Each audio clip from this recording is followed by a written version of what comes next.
जय श्री राम, राधे राधे आप सभी को। मैं हूं विक्रम और आप देख रहे हैं आर भारतवर्ष स्टडी।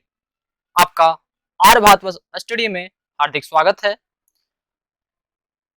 आज हम लोग बिहार बोर्ड का 10वीं वर्ग का जो संस्कृत का साहित्य भाग है उसमें से प्रथम चैप्टर साहित्य भाग में दो पुस्तक आते हैं, जिसमें कि एक जो है वह प्यूषम है और दूसरा द्रुतपाठा है।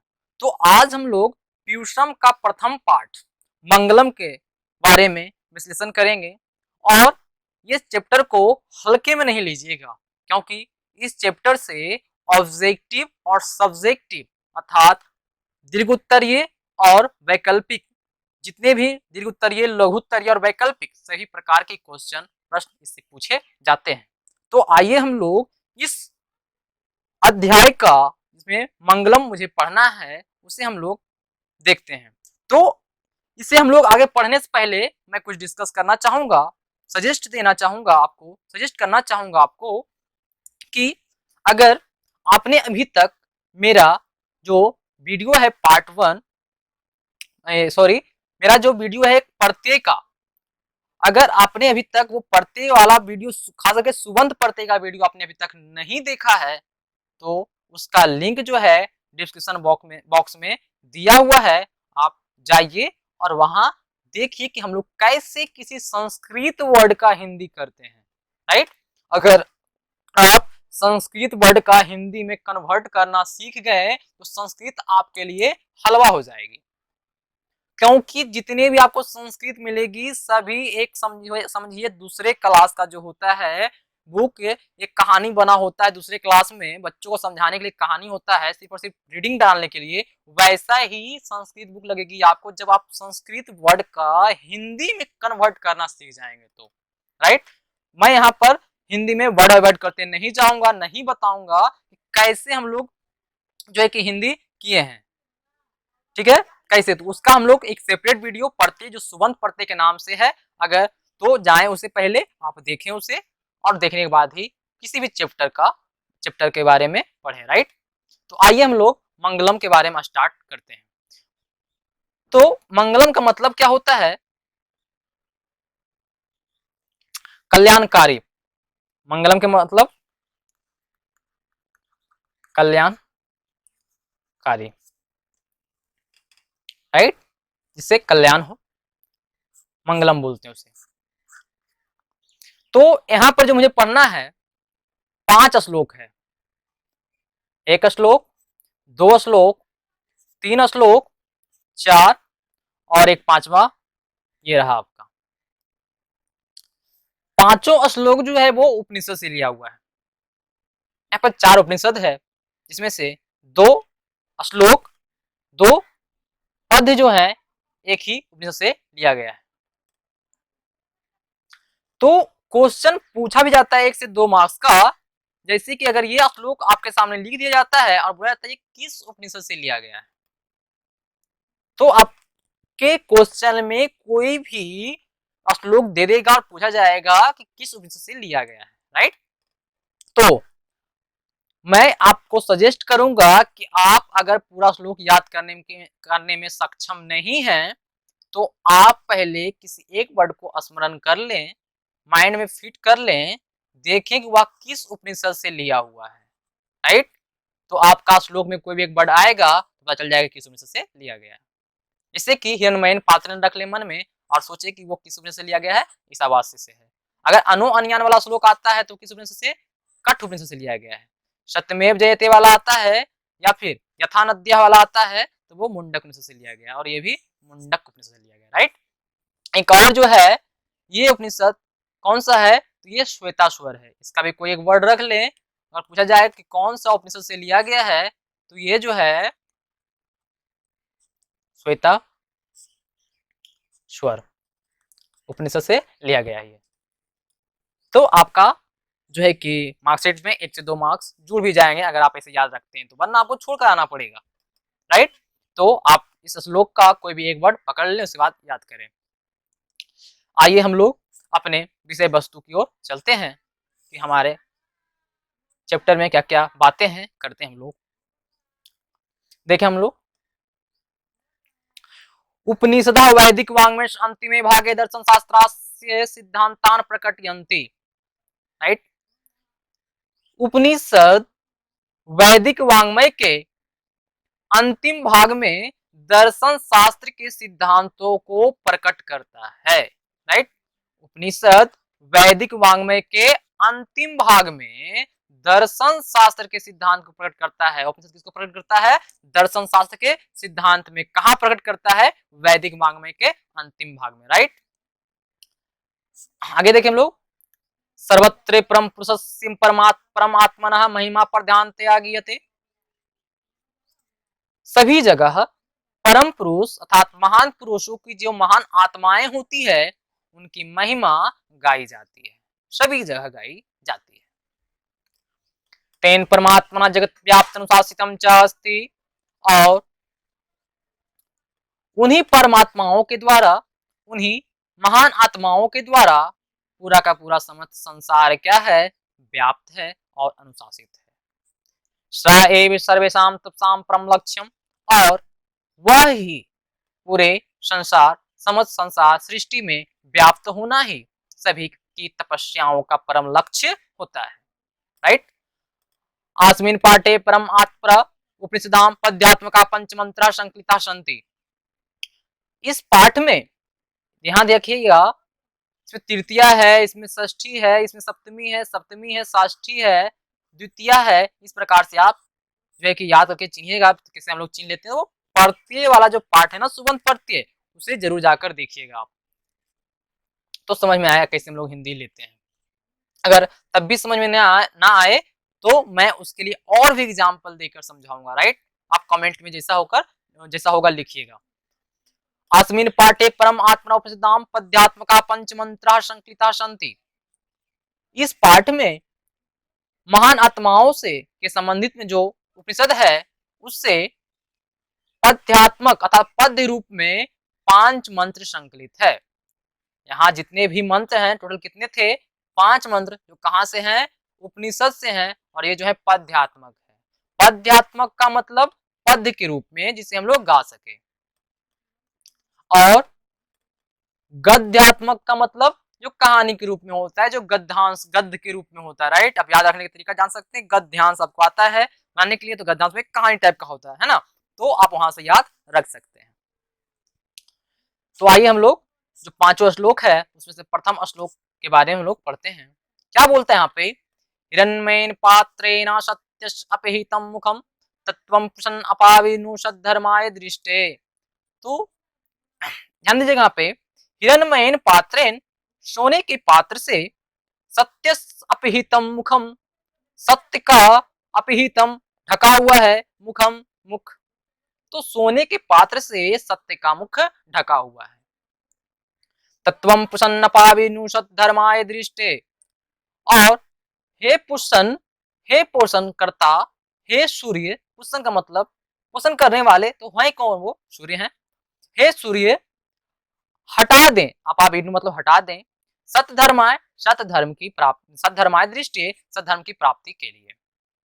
हे सूर्य, जो सत्य का मुख सोने का पात्र से ढका हुआ है, आप उस सोने के पात्र को सत्य धर्म की प्राप्ति के लिए हटा दें। याद करते जाइएगा, सेंटेंस माइंड में याद रखते जाइएगा, क्योंकि क्वेश्चन जो है इसी पे सोल्व किया जाएगा। ध्यान दीजिएगा, यह पार्ट 1 है और हम लोग इसका जो प्रश्नोत्तर रूप है पार्ट 2 में देखेंगे। राइट, तो जिसका लिंक हम लोग इसके डिस्क्रिप्शन बॉक्स में दे दूंगा। देखिए हम लोग अगला श्लोक, अनो अन्यान महतो मह्यान आत्मस्य जंतो नियतो गुहायाम तम करुता पश्यति वित्सो को धातु प्रसादान महिमानम आत्मनः। तो ये देखिए हम लोग, अनो अन्यान, सूक्ष्म से सूक्ष्म, महतो मह्यान, महान से महान अर्थात बड़ा से बड़ा, आत्मस्य आत्मा का, जंतो निहतो जंतुओं के निवास करता है, गुहा या गुहा में, हृदय में। तो अर्थ क्या निकला? सूक्ष्म से सूक्ष्म और बड़े से बड़े आत्मा, आत्मा का स्वरूप आकार कैसा है? तो वो सूक्ष्म से सूक्ष्म है और बड़ा से बड़ा है। जिसका निवास कहाँ होता है? तो जंतुओं के गुहा में होती है, जंतुओं के हृदय में होती है, जंतुओं के घट में होती है। राइट, तो जंतुओं के हृदय में निवास है किसका?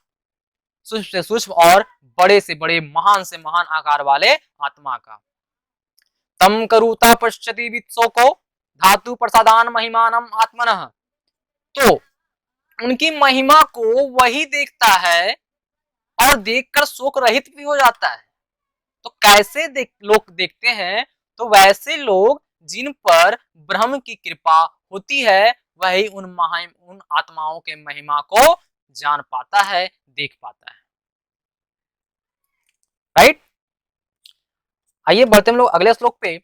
सत्यमेव जयते नानितम सत्येन पंथा वितो देवयानः येन क्रमन्हित्यो हि आप्ते कामा यत्र तत् सत्यस् परम निधानम। तो यहां देखें हम लोग, सत्यमेव जयते नानिरतम, सत्य से ही जीत होती है, अर्थात सत्य की ही जीत होती है। नानिरतम, झूठ की नहीं, मिथ्या की नहीं। राइट, हमेशा सत्य की जीत होती है, असत्य की जीत नहीं होती है। सत्येन पंथा विततो देवयानः, और सत्य मार्ग से ही देवयान मार्ग का विस्तार होता है। सत्य से ही देवयान मार्ग का विस्तार होता है। क्वेश्चन अगर पूछा जाए कि देवयान मार्ग का विस्तार किससे होता है, तो देवयान मार्ग का विस्तार सत्य से होता है। राइट, ये नाक्रमण तृतीयो ही आप्ति कामा यत्र तत सत्य से परम निधानम। वैसे ऋषि जिसने अपनी कामनाओं को त्याग दिया हो, अपनी इच्छाओं को त्याग दिया हो, जो मोक्ष की प्राप्ति कर लिया हो, जिसे ना तो सुख दुख का आभास होता हो, वैसे ऋषियों जो हैं, वैसे ऋषि लोग उस सत्य के परम निधान को प्राप्त करते हैं। कैसे ऋषि? वैसे ऋषि जिन पर, वैसे ऋषि जिनके द्वारा सारी कामनाएं पूर्ण कर ली गई हो, अर्थात कहने का मतलब है अब उनके पास किसी प्रकार की इच्छा नहीं है। वैसे ही ऋषि उस सत्य के परम निधान को, सत्य के परम पद को प्राप्त करते हैं। राइट, आई होप सब क्लियर होते जा रहा होगा। यथा नद्या चंदमाना समुद्रे अस्तम गच्छन्ति नाम रूपे विहाय तथा विद्वान नाम रूपादि मुक्ता प्रात परम पुसम उपायति दिव्यम। तो यहां देखें हम लोग, यथा मतलब जिस प्रकार, नदियां चंदमाना बहती हुई समुद्रे, समुद्र में, क्योंकि बाल के समझ कर रही है, अस्तम गच्छन्ति अस्त हो जाती है, नाम रूपे विहाय नाम रूप को त्याग कर। राइट, तो यहां देखिएगा, जिस प्रकार जैसे नदियां बहती हुई समुद्र में अस्त हो जाती है अपने नाम रूप को त्याग कर, जैसे मान लिया जाए गंगा आई और बे ऑफ बंगाल में क्या हुई, गिरी, बंगाल खाड़ी में ये गिरी। तो देखे इसमें, जब बे ऑफ बंगाल में गिरी तो अपना नाम ये क्या की यहाँ पर खो दी, है ना, गंगा यहाँ तक आने के बाद यहाँ पर खो दी अपना नाम। तो कैसे एक नदियां बहती हुई जाती है और अपना जब समुद्र में अस्त होती है तो अपना नाम रूप को त्याग देती है। तथा मतलब, तथा विद्वान नाम रूपादि मुक्ता प्रातप्रम उत्प्रसम उपायते दिव्यम। तथा मतलब वैसे ही विद्वान नाम रूप से विमुक्त होकर प्रातप्रम श्रेष्ठ पुरुषम उपायते, पुरुष को प्राप्त करता है, दिव्यम दिव्य को। अर्थात कहने का मतलब है, कहने का ध्येय है कि जिस प्रकार से नदियां बहती हुई समुद्र में अपने नाम रूप को त्याग कर समुद्र में अस्त हो जाती है, जिस प्रकार से नदियां बहती हुई अपने नाम रूप को त्याग कर समुद्र में अस्त हो जाती है, ठीक वैसे ही विद्वान भी अपना नाम रूप से विमुक्त होकर श्रेष्ठ और दिव्य पुरुष को प्राप्त कर लेता है। राइट, वैसे ही विद्वान भी अपने नाम रूप से विमुक्त होकर श्रेष्ठ और दिव्य पुरुष को प्राप्त कर लेता है। राइट, आइए हम लोग लास्ट श्लोक है उसमें हम लोग इसका चर्चा करते हैं। वेदाहम एतम पुरुषम महांतम आदित्य वर्णम तमसा प्रस्तात् तमेव विदित विदित्वा इति मृत्युमिति न अन्य पंथा वित्ते आयनाय। ये श्वेताश्वर उपनिषद से लिया हुआ है। आइए हम लोग इसके बारे में देखें क्या बोलता है। वेद अहम एतम पुरुषम महानतम, जानता हूं मैं यह पुरुष को महान को, अर्थात मैं यह महान पुरुष को जानता हूं, वैसे महान पुरुष जो आदित्य के समान चमक कर, राइट, आदित्य के समान था, आदित्य का मतलब सूर्य, तो आदित्य के समान चमक कर अंधकार को दूर कर देता है, राइट, अंधकार को दूर कर देता है। मैं वैसे महान पुरुष को जानता हूं जो आदित्य के समान चमक कर, सूर्य के समान चमक कर अंधकार को दूर कर देता है। और तमेव विदित्वा इति मृत्युमिति नान्या पंथा विदिते आयनाय, और उसको ही जानकर, तम मतलब उसको, एव, यहाँ पे जो बना हुआ है दो वर्ड है, तम है और एव है, तो तम मतलब उसको, एव मतलब ही, तो उसको ही विदित्वा अक्तवा प्रत्यय से बना हुआ है, तो उसको ही जानकर मृत्युम इति मृत्यु को पार कर लिया जाता है, राइट, उसको ही मृत्यु को पार कर जाता है। वैसे महान पुरुष को ही जानकर मृत्यु को पार कर लिया जाता है। न अन्य पंथा विदते आयनाय, अन्य कोई मार्ग नहीं है इसके लिए। तो इस प्रकार से देखें हम लोग, कहने का मतलब क्या है, सार देखें इसका, तो कुछ कुछ ऑब्जेक्टिव निकलेगी इससे और सब्जेक्ट के रूप में निकलेगा आत्मा क्या भाई, दो सिर्फ लिखना होता है, ऑब्जेक्टिव में टिक करना होता है, बाकी ऑब्जेक्टिव और सब्जेक्टिव तो दोनों एक ही जैसा हो जाती है, राइट। तो इसमें कुल कितने मंत्र हैं, 5 हैं। उपनिषद जो है वैदिक वाङ्मय का अंतिम भाग में दर्शन शास्त्र के सिद्धांत को प्रकट करता है। फिर आत्मा का आकार क्या है, सूक्ष्म महान से महान है। किससे जो है सत्य मार्ग का, देवयान मार्ग का विस्तार होता है, सत्य से। किसकी जीत होती है, सत्य की। अजय किसकी होती है, मतलब जीत किसकी नहीं होती है, तो असत्य की, राइट। तो इस प्रकार से हम लोग अगले पार्ट में देखेंगे कि कैसे हम लोग इसका प्रश्नोत्तर रूप करते हैं। तो आज तक के लिए इतना ही, मिलते हम लोग अगले वीडियो में मंगलम पार्ट 2 में। Thank you for watching this video.